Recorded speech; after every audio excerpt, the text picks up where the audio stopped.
Kalau saja presidennya bukan Jokowi yang dikenal bersih dan keluarganya saja tidak ada bisnis yang bersinggungan dengan pemerintah, mau jadi apa Indonesia ke depan? Assalamualaikum warahmatullahi wabarakatuh. Jumpa lagi dengan opini dan edukasi tanpa ilmu sundul langit yang penting berisi. Indonesia setelah reformasi lebih 20 tahun, korupsi bukan tambah habis, namun justru semakin meningkat. Kalau dulu zaman Orba, sebuah rezim korupsi dengan kroninya saja, kalau sekarang semua bisa melakukan korupsi secara berjamaah, asal dekat dengan pemangku kebijakan, mulai dari menteri, direksi BUMN, gubernur, wali kota, bupati, ketua DPR, anggota DPR pusat dan daerah, jaksa, hakim, hingga kepala desa. Nilai yang dikorupsi pun semakin meningkat saja dan tidak pandang bulu, walau dana untuk bantuan sosial, untuk bencana alam, kesehatan, dan orang miskin.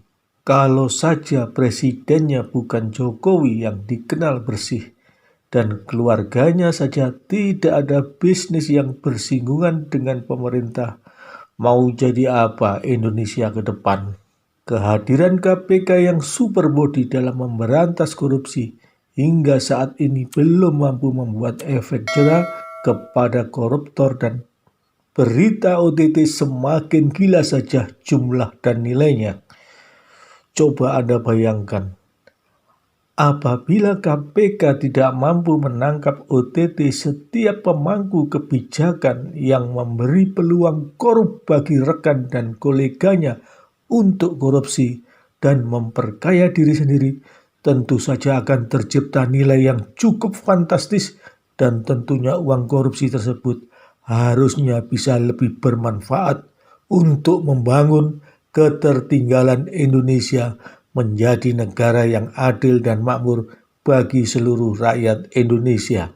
Potensi pencegahan akan tindak pidana korupsi sepertinya berbanding lurus dengan peluang korupsi yang terjadi namun masih lolos dari jerat hukum. Hal itu karena budaya kita tidak ada malu dan harga diri, walau kekayaannya tidak sesuai dengan gaji yang diperolehnya. Banyak pejabat baru dilantik dan teriak anti korupsi, beberapa bulan kemudian terjerat korupsi. Bahkan untuk para menteri saat dilantik presiden sudah diperingatkan jangan korupsi, namun mereka tidak takut. Kalau sudah demikian, apa yang harus dilakukan agar perilaku korup di negeri ini minimal takut dan berhenti? Sebagai contoh, Menteri KKP dan Menteri Sosial, mereka baru setahun dilantik sudah berani terang-terangan mengubah kebijakan. Pendahulunya untuk melindungi sumber daya laut, namun digunakan untuk memperkaya diri dan koleganya, dan apabila tidak terendus KPK, potensi kerugian negara bisa ratusan triliun. Demikian juga bantuan sosial yang hanya 300.000 ke masyarakat yang lagi susah karena pandemi.